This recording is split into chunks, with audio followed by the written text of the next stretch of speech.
عبده ورسوله وصفيه من خلقه وحبيبه الذي أدى الأمانة ونصح الأمة وكشف الله به الغمة وجاهد في الله حق جهاده حتى أتاه اليقين سبحانك لا علم لنا إلا ما علمتنا إنك أنت العليم الحكيم فعلمني من لدنك علما رب اشرح لي صدري ويسر لي أمري واحلل عقدة من لساني يفقه قولي ولا حول ولا قوة إلا بالله العلي العظيم آمين أما بعد Wassalamualaikum warahmatullahi wabarakatuh.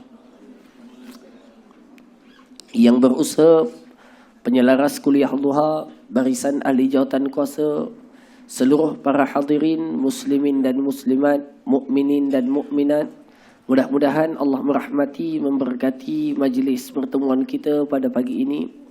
Kita bermohon kepada Allah Azza wa Jalla, semoga Allah Ta'ala menjadikan keberadaan kita dalam majlis ini dihitung dan dikira oleh Allah sebagai suatu amalan saleh yang mudah-mudahan kita pohon agar Allah Ta'ala menghapuskan dosa kita, mengampunkan segala kesalahan kita, dan Allah Azza wa Jalla menjadikan bagi setiap dosa dan kesalahan kita itu menjadikan ianya sebagai pahala dan kebaikan bagi kita. Allahumma amin. Hadirin semua, insya-Allah Ta'ala kita akan menyambung pembacaan kita daripada Suratun Naba. Daripada Suratun Naba yang insya-Allah Ta'ala kita akan menyambung bacaan kita daripada ayat yang ke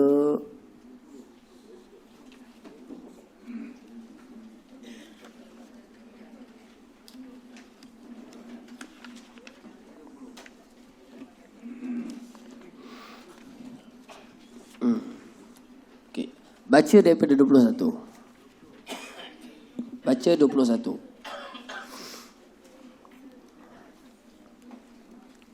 A'udzu billahi minasy syaithanir rajim.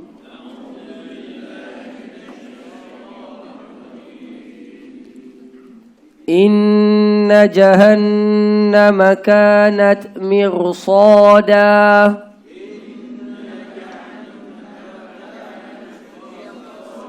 للطاغين مآبا لابثين فيها أحقابا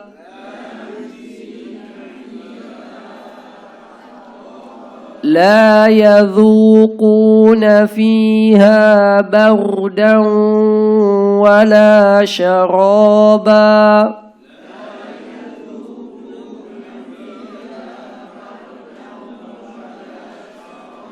إلا حميما وغساقا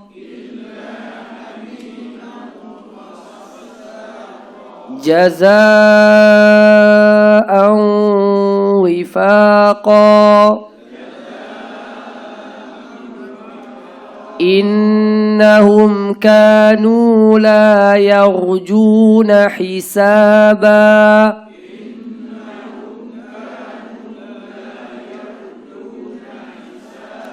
وكذبوا بآياتنا كذابا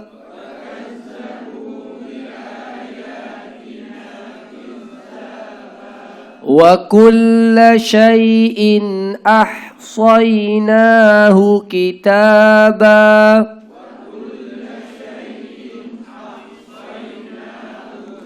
فذوقوا فلن نزيدكم إلا عذابا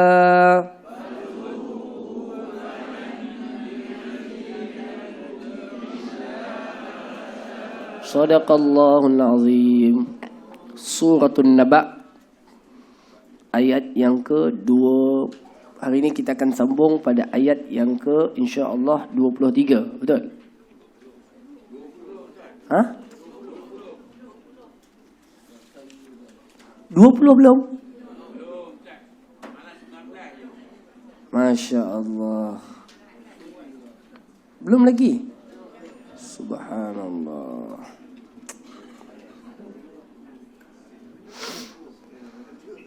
Ya Allah. Saya duk pergi study malam tadi ayat 23. Ayat 24. Okey. Tak apalah, baik kita cubalah. Kita cuba. Allah Azza wa Jalla berfirman di dalam Suratul Naba. Okey. Setelah kita bicarakan tentang keagungan dan kebesaran Allah Azza wa Jalla, lalu di sana kita ceritakan beberapa tanda-tanda daripada tanda kebesaran Allah Azza wa Jalla. Kemudian kita bicarakan pula tentang pengakhiran. Segala cerita tadi adalah dengan disebutkan inna yaumal fasli kana miqata. Tetapi ingat dan ketahuilah, sesungguhnya hari pembalasan itu atau hari keputusan itu adalah telah ditentukan waktunya. Macam mana pun ia pasti akan terjadi kerana Allah Ta'ala telah memutuskan akan berlaku perkara tersebut.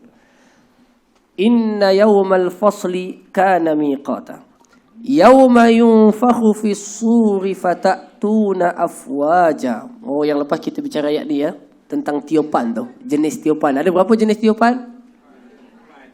Alhamdulillah. Okey, ada 4. Yang pertama tiupan roh. Ya, Allah kepada makhluk yang menjadikan ianya hidup. Kedua tiupan Maryam alaihissalam. Yang ketiga tiupan, yang pertama tadi apa? Yang pertama Nabi Isa kepada burung. Yang kedua tiupan malaikat kepada Maryam alaihissalam. Yang ketiga adalah tiupan roh manusia hidup. Yang terakhir adalah tiupan dipanggil sebagai sangkakala, iaitu kehancuran manusia.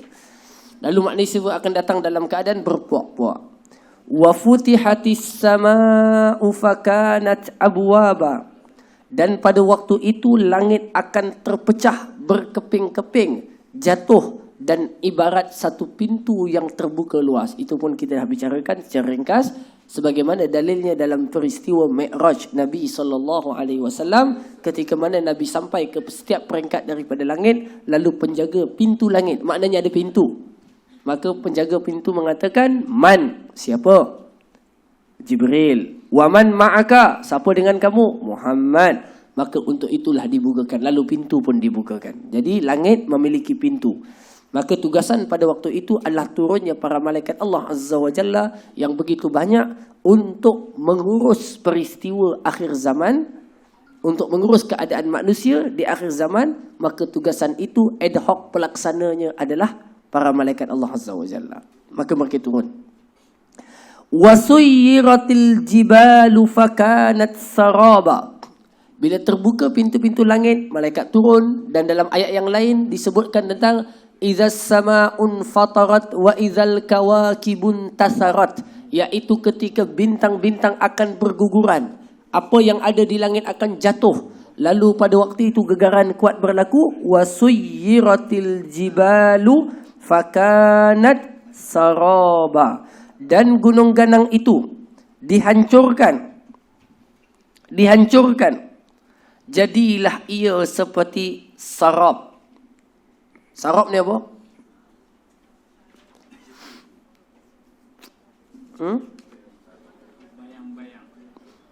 Sarab ni dalam bahasa Melayu, tak tahulah tepat ke tidak, Fata Morgana. Tahu tak Fata Morgana? Indah Fata Morgana. Yang tu lagu. Tak, bukan bayang-bayang Fata Morgana. Fata Morgana ni kalau kita jalan dekat jalan raya tar, okey, kita nampak dekat depan kita sana ada macam air. Bukan bayang-bayang, bayang-bayang daripada objek. Okey. Kita nampak dengan kepanasan tadi macam air.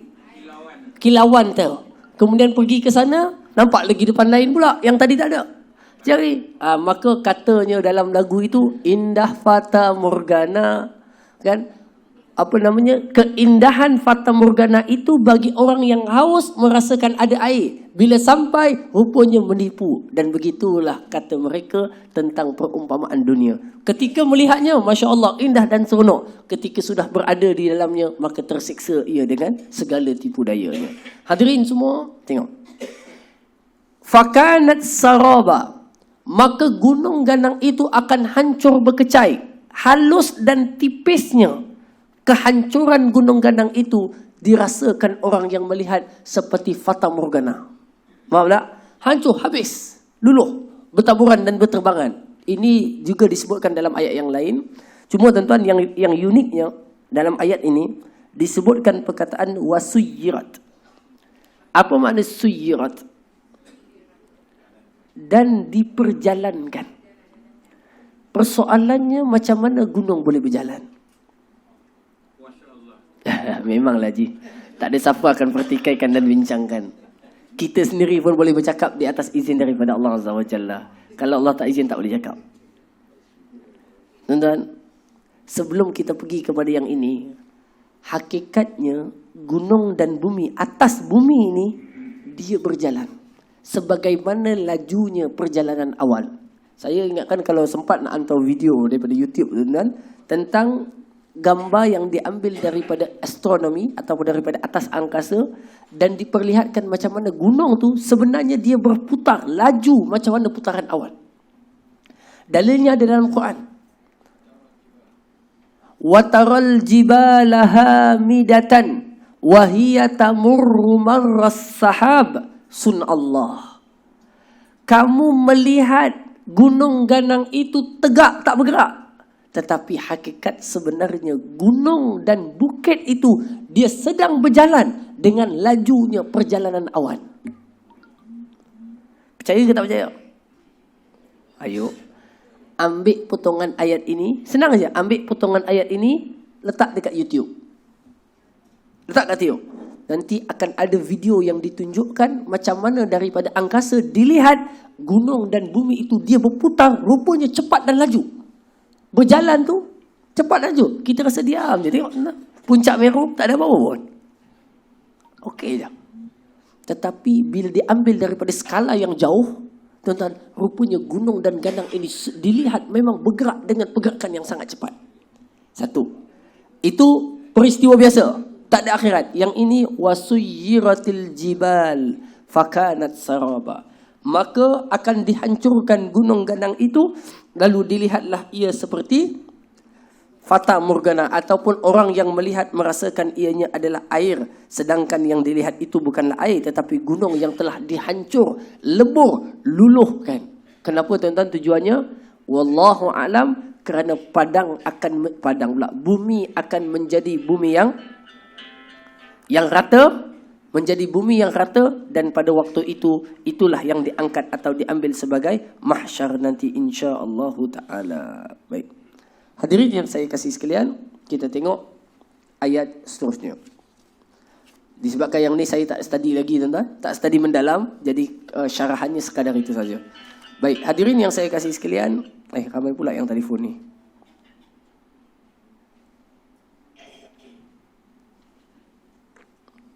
Baik. Hadirin semua, kita tengok pada ayat seterusnya. Baik, habis dah cerita tentang akhirat, maka manusia itu akan kembali kepada dua keadaan. Satu di antara dua. Tadi kita cerita tentang inna yaumal fasli, betul? Apa dia yaumal fasli?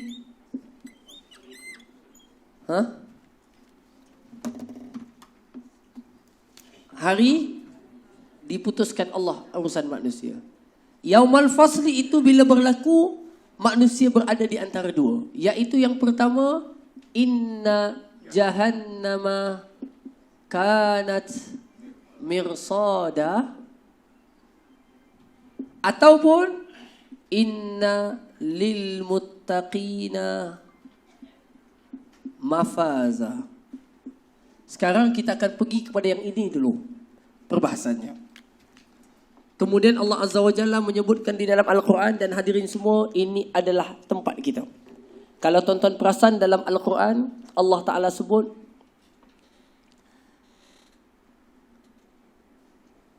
orang di negeri akhirat akan berkata kepada Allah, Rabbana amattana snataini wa ahyaitana snataini fa'tarafna bidhunubina fahal ila khurujin min sabil. Wahai Tuhanku, sesungguhnya Engkau telah mematikan kami 2 kali dan menghidupkan kami 2 kali. Adakah jalan keluar kami daripada negeri ini untuk kami selamatkan diri? Soalannya, orang di negeri akhirat, dia akan kata kepada Allah, Ya Allah, Engkau telah matikan kami 2 kali dan hidupkan kami 2 kali. Bila mati 2 kali, bila hidup 2 kali? Haji Mahfuz.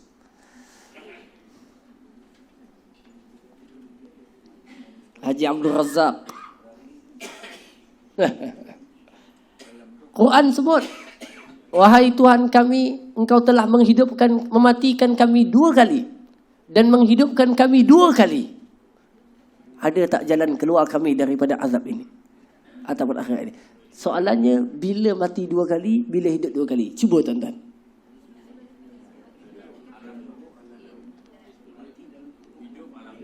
Mula-mula sebelum kita dijadikan mati, kemudian hidup, kemudian mati, kemudian hidup kan. Tepat tuan-tuan pandai, itulah maknanya. Kita belum ada, kita dikira mati. Setelah kita ada, sekarang ni kita hidup. Nanti kita mati, kemudian hidup. Maka semuanya berlaku 4 kali. 2 kali mati, 2 kali hidup. Lepas itu, tengok, lepas hidup itu mati akan dimatikan. Mati ini adalah makhluk. Mati ini makhluk. Allah sebut dalam suratul Mulk, Allazi khalaqal mauta. Dialah yang menciptakan kematian. Maknanya mati itu diciptakan. Mati adalah makhluk. Maka sampai di negeri akhirat, makhluk yang namanya mati itu akan dihapuskan dan dimatikan. Maka pada waktu itu, mati tidak akan wujud lagi. Maka orang yang telah hidup di negeri akhirat, dia akan terus hidup. Kerana mati telah dimatikan. Faham tak? Dalam hadis menyebutkan, mati akan dijadikan seperti seekor kibas, lalu disembelih. Habis dia. Habis. Maka tinggallah manusia itu hidup dan tidak ada mati. Tidak ada mati. Hadirin semua, tengok Quran kata apa? Inna jahannama kanat mirsada. Wahai orang-orang yang waliyadzubillah, Allah Ta'ala berikan kepada kita ancaman tentang neraka Allah Azza wa Jalla. Inna jahannam, sesungguhnya neraka jahannam itu mirsada. Mirsad ni maknanya apa? Mirsad ni maknanya, kalau tengok terjemahan tuan-tuan tengok, dia akan sebut disediakan. Tetapi makna yang lebih tepat, Inna jahannama kanat mirsada, sesungguhnya neraka jahannam itu dia, apa dia?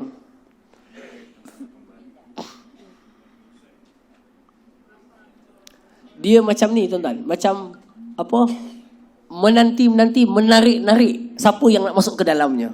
Disebutkan dalam tafsir Al-Qurtubi, tidak ada siapa pun di kalangan manusia yang nak melalui jalan ke syurga, melainkan akan melalui satu jalan daripada neraka. Maka neraka waktu tu, maknanya nantikan siap-siap, macam meluk-luk. Tuan-tuan tahu tak pokok apa? Pokok yang makan semut tu. Kalau semut lalu, dia terus dia tutup. Tak bekas malu. Tu satu lagi tu. Macam periuk kera. Periuk kera kan, tuan-tuan. Kalau serangga masuk je, terus dia tutup. Tuan-tuan, rasad itu maknanya apa? Neraka ini bersiap siaga untuk menerima siapa yang akan masuk ke dalamnya. Lalu siapa yang melaluinya, dia akan masuk. Sampailah banyak orang yang telah dimasukkan ke dalam neraka. Lalu Allah berfirman kepada neraka, Halim talakti, dalam surah Qaf. Buka surah Qaf ada disebutkan, Halim talakti, dah penuh ke belum? Neraka pun menjawab, Hal min mazid, ada lagi tak yang nak masuk? Artinya apa tuan-tuan? Neraka bersiap siaga dan bersiap sedia. Tempat dia itu untuk menerima orang yang telah ditetapkan untuk diazab. dengan azab neraka. Waliyadzubillah. Maknanya apa? Tak ada istilah masuk neraka lambat-lambat supaya penuh, nanti tak payah masuk lagi. Dah. Tak ada istilah itu. Istilah itu tidak wujud kerana neraka telah bersiap sedia. Rasad dengan makna yang kedua dalam bahasa Arab artinya teliti, teropong. Dia tengok betul-betul ni. Tengok betul-betul. Hak ni yang tarik daripada neraka. Dengan api yang meluap-luap itu akan menjatuhkan dan menarik mereka masuk ke dalam api neraka Allah Azza wa Jalla. Semoga Allah menyelamatkan kita daripada neraka Allah Subhanahu wa taala. Baik, siapa golongan yang akan masuk ke dalam neraka?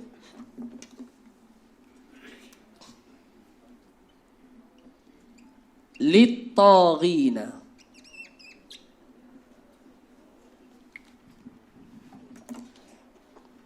Golongan yang akan dimasukkan ke dalam neraka adalah lit-taghina.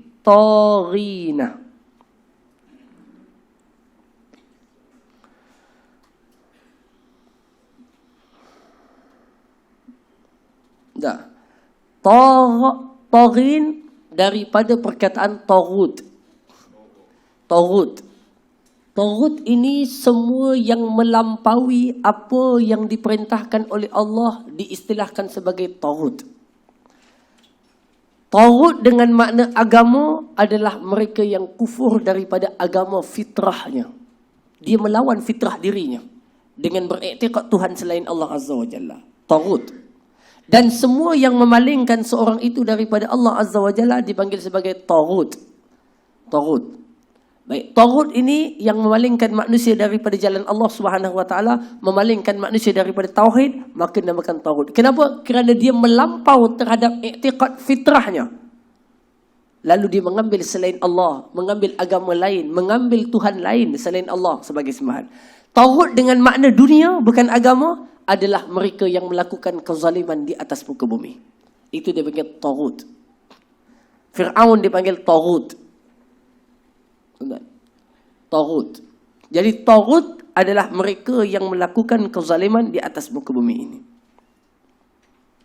Menurut Al-Imam Ibn Katsir rahimahullahu ta'ala, taghut itu artinya ada semua orang yang menentang dan berselisih dengan para rasul-rasul yang diutuskan oleh Allah Subhanahu wa taala. Clear? Lit-taghina, bagi mereka-mereka yang melampau, ma'aba, neraka itu akan menjadi tempat tinggal atau tempat kembali mereka. Oleh itu hadirin semua, kita semua perlu menginsafi dan sama-sama menjaga diri kita daripada termasuk dalam satu golongan yang dipanggil sebagai taghit, taghin ataupun disebut sebagai taghut. Hadirin semua, Quran sebut ma'aba. Ma'aba. Apa makna ma'aba di sini?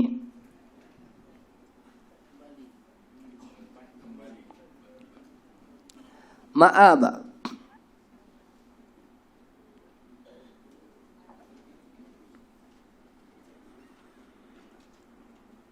Ma'aba artinya tempat kembali. Tempat kembali di maknanya apa tuan-tuan? Bagi orang yang zalim di atas muka bumi, pengakhiran kehidupan mereka itu nanti adalah neraka.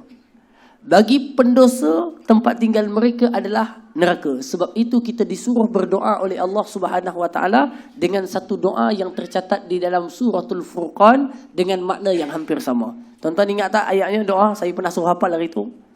Kalau Qiyamul Lail baca doa ni, ingat ke tak ingat? Maka surat kedua terakhir daripada suratul Furqan. Rabbana srif anna azab jahannam inna azabaha kana gharama innaha sa'at mustaqarran wa muqama. Itu berada dalam suratul Furqan, kalau tak silap pada ayat yang ke-96. Kalau ada Quran yang Mushaf Utsmani itu, buka surah Furqan, muka surat kedua terakhir. Dalam ayat itu dijelaskan dengan makna yang hampir sama. Mereka itu berdoa dengan berkata, Rabbana srif anna azab jahannam. Wahai Tuhan kami, palingkanlah daripada kami azab neraka jahannam. Ni yang kita sebutkan ni. Inna azabaha kana gharama. Sesungguhnya azab neraka jahannam itu adalah amat-amat pedih siksaannya. Innaha sa'at mustaqarran. Sesungguhnya neraka Jahannam itu adalah seburuk-buruk tempat tinggal. Wa muqama, seburuk-buruk tempat berada di dalamnya. Hadirin semua, sama dengan makna ini, litarina ma'aba, bagi orang-orang yang melampaui batas hukum Allah itu, akan menjadilah neraka Jahannam itu tempat tinggal dan tempat kembali mereka. Semoga Allah menyelamatkan kita. Labisina fiha ahqaba. Yang ni menarik. Labisina fiha ahqaba.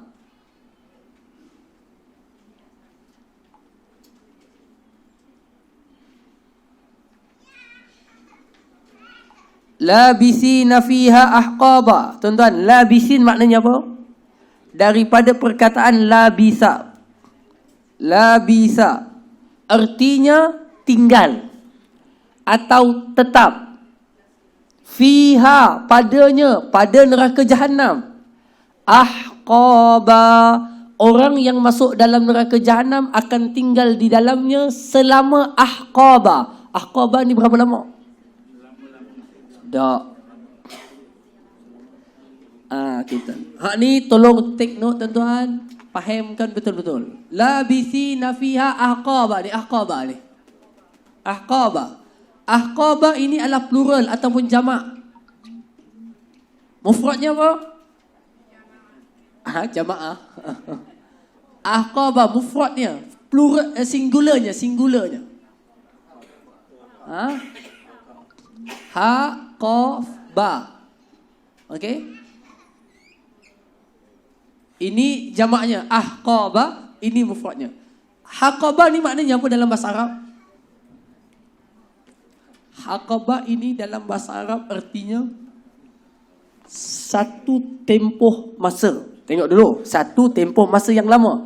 Berapa tempoh masa itu? Maka para ulama-ulama di zaman awal, seperti dikatakan, diriwayatkan daripada Sayyidina Ali bin Abi Talib, apabila ditanya tentang haqbun ini dalam kitab Allah, mereka mengatakan satu haqbun itu adalah 80 tahun. Okey? 80 tahun. Faham tak? Satu haqbun itu, haqbun